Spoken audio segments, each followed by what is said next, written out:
ex-secretário nacional de Segurança Pública, ele afirma que a classificação de grupos terroristas permite aos Estados Unidos criar barreiras para a instalação de empresas brasileiras lá em território americano para o comércio exterior e até mesmo para o turismo. Fintechs brasileiras que, por algum motivo, tenham sido usadas pelo crime organizado, podem, mesmo sem relação direta com esse esquema, elas podem ser sancionadas. Ou seja, dentro desse raciocínio, empresas cujas mercadorias passam por terminal portuário ligado ao PCC, por exemplo, podem ter o mesmo destino. Ele disse assim, ó, o setor financeiro terá que redobrar sua atenção, o que significa aumento de custos para qualquer um, para todos os brasileiros, de simples correntistas a bancos que tenham exposição nos Estados Unidos.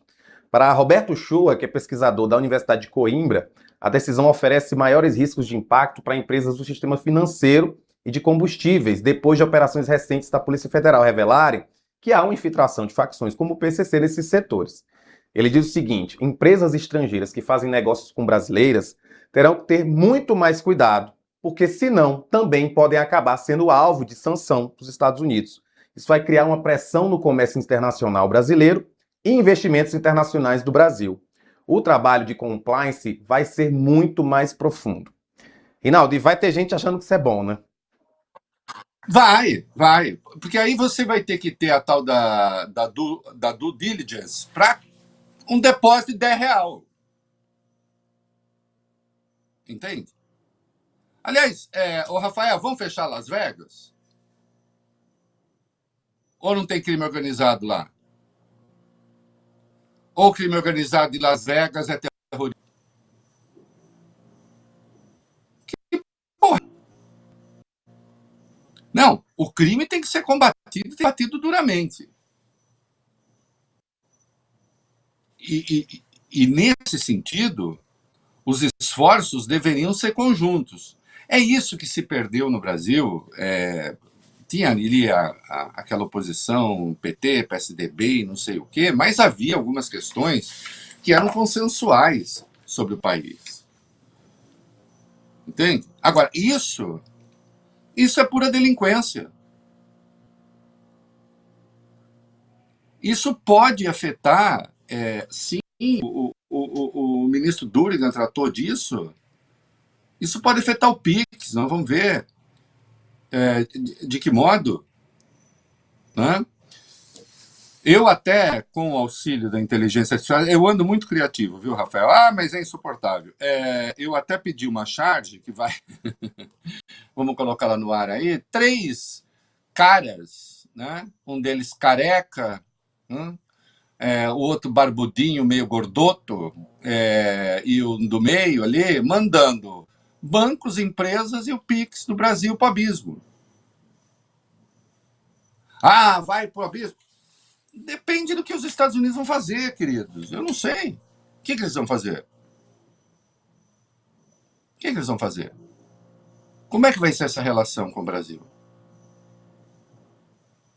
Instrumento para isso agora eles... Quem conseguir ler, quem puder ler, procura lá. Eu publiquei o link da seção 219 da Lei de Imigração e vejo ali o alcance. Eu não tenho barriga me dói. Não existe, eu não sabia. Não existe, eu não sabia. Se em algum momento passou pelo terrorismo... Será que empresas americanas dentro dos Estados Unidos estão submetidas a essas regras? Obviamente não. Os Estados Unidos têm algumas regras que só valem para os outros. Porque, na verdade, se trata de uma disputa que é de natureza comercial, disfarçada de combate ao crime organizado, e eles fazem isso em várias áreas. Né? Mas eu estou precisando de dinheiro, você também, a gente vai dar mais uma pausazinha e depois a gente prossegue. Olha, Reinaldo, eventuais sanções a instituições financeiras, elas podem afetar parte das transações no Brasil. O governo ainda não tem clareza sobre quais vão ser as próximas ações adotadas pela administração do Trump Mas a avaliação é que se a designação das organizações criminosas como terroristas levar a punições concretas, eventualmente contra instituições financeiras que operam transações de criminosos, haveria o risco de clarões dentro do sistema de pagamento instantâneo, reduzindo a cobertura dele. O ministro da Fazenda, Dário Duda, ele falou o seguinte para a Folha: se nas punições houver uma sanção a um determinado banco brasileiro, médio, pequeno ou grande, mas que tenha relevância sistêmica, você pode começar a criar clarão no Pix.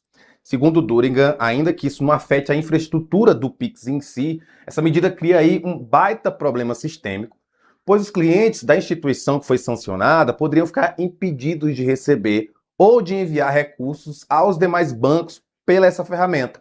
Outras transações também poderiam ser impactadas. Isso é verdade. Olha o tamanho da estupidez.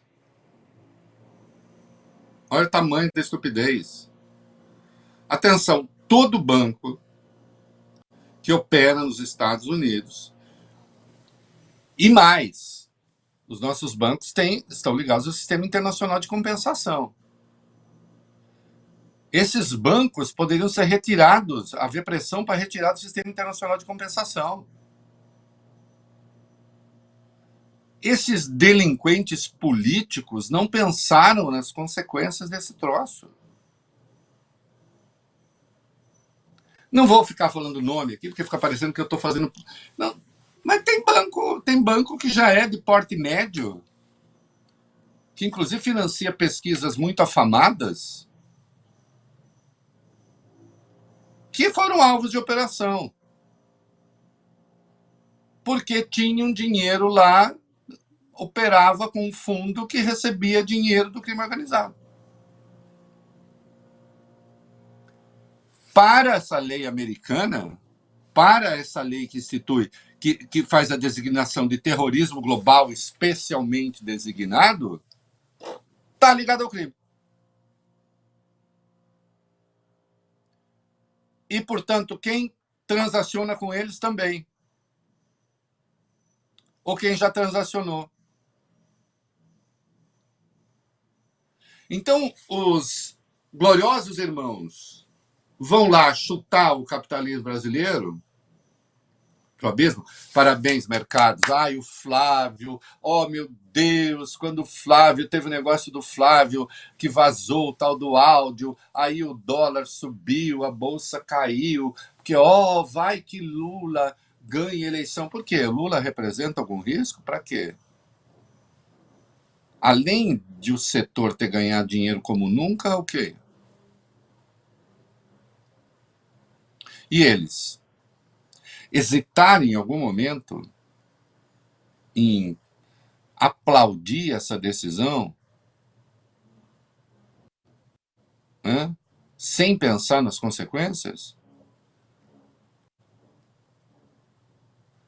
Insisto, as coisas podem ser muito sérias. As visíveis podem ser muito sérias, e são muito sérias as invisíveis também. Do que é que você está falando, Reinaldo? Eu estou falando que a CIA, insisto, não avisa quando ela faz operação de sabotagem ou alguma operação de espionagem nos países, porque é da natureza da agência não avisar, não é? Ela não anda com crachá. Eu sou da CIA. Exatamente, Reinaldo. A gente vai trazer um caso aqui que é de uma reportagem do Jornal Globo, com base em dados oficiais, e depois eu quero que você diga pra gente se estamos diante de um caso de terrorismo. Vamos lá. Uma rede de 60 motéis no interior de São Paulo chamou a atenção das autoridades pela aquisição aí de bens inusitados. Um iate de 23 metros, um helicóptero, uma Lamborghini e mais de 20 milhões de reais em terrenos. Com um faturamento de 450 milhões de reais em 4 anos, essa distribuidora de lucros ainda engordou o caixa dos sócios em 45 milhões de reais. A operação policial revelou que a rede fazia parte dos negócios do PCC, assim como a loja de franquias e empreendimentos imobiliários. Outra investigação mostrou que empresas com envolvimento com a facção criminosa lá de São Paulo passaram a controlar um dos terminais do porto de Paranaguá, no Paraná, um dos maiores do país. O espaço tem cerca de 85 mil metros quadrados e 18 tanques para armazenagem de granéis líquidos. Os exemplos evidenciam aí um fenômeno que ganha escala no país, a infiltração desse crime organizado na economia legal. Então afeta vários setores, já chega até a indústria, que responde por 1/5 da riqueza do país. Então, Reinaldo, isso é terrorismo? O pessoal que foi lá fazer sua diversãozinha no motel acabou aí podendo ser classificado como terrorista também? Mas ajudou, né? Ajudou o terrorista. Tá ligado. Tá ligado. Então, e aí eu pedi aí eu fiz pedi outra ilustração, né? Que o primeiro comando do Coração Vermelho, é o nome do motel ali, olha, motel primeiro comando do Coração Vermelho, né? E aí uma pessoa disse para outra: amor, será que o nosso orgasmo financia o terrorismo? Hein? Acho que sim. Olha, isso é um absurdo. E com isso eu não estou querendo tratar como coisa menos grave, não. A estimativa 44 bilhões que o Comando Vermelho, segundo o COAF, teria movimentado só no Rio de Janeiro, entre fevereiro e abril. 12 bilhões o PCC na economia formal aí.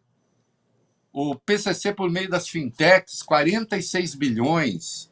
30 bilhões em fundos de investimento. É claro que isso tudo é muito sério. Mas é claro também que essas organizações criminosas vêm se aproveitando de brechas regulatórias. É disso que a gente precisa falar. É disso que a gente precisa falar. Só que quando você fala... É curioso que os liberais da moda brasileira, o que eles querem sempre é menos regulação e não mais. Não é mesmo? Ai, que excesso de regulação que tem no Brasil. Aliás, as fintechs ficaram por aí sem regulação. E aí sim, um erro brutal, né? Ficaram sem regulação e ainda tem uma regulação muito frágil, ainda hoje. Né? Agora vem cá.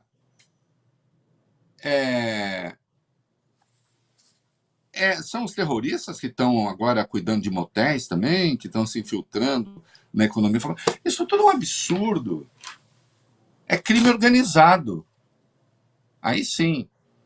Estruturado muitas vezes como máfia. Nos Estados Unidos, na Itália, na Europa como um todo, tem. E não é terrorismo. Por que você está falando de terrorismo?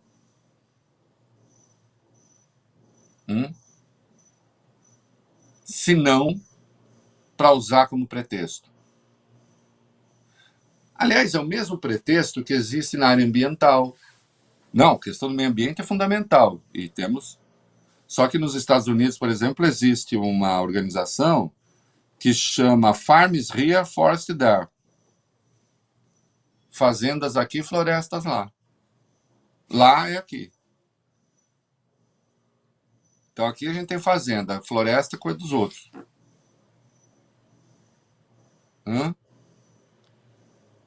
Você vai cair nesse lobby? E isso não quer dizer, evidentemente, que não se tem de preservar o meio ambiente. Que tem um monte de bandido ambiental no Brasil. Tem. No poder, inclusive. Em algumas áreas do país. O crime organizado, muito sério, grave, precisa... Sim, mas isso precisa de esforço coletivo, conjunto.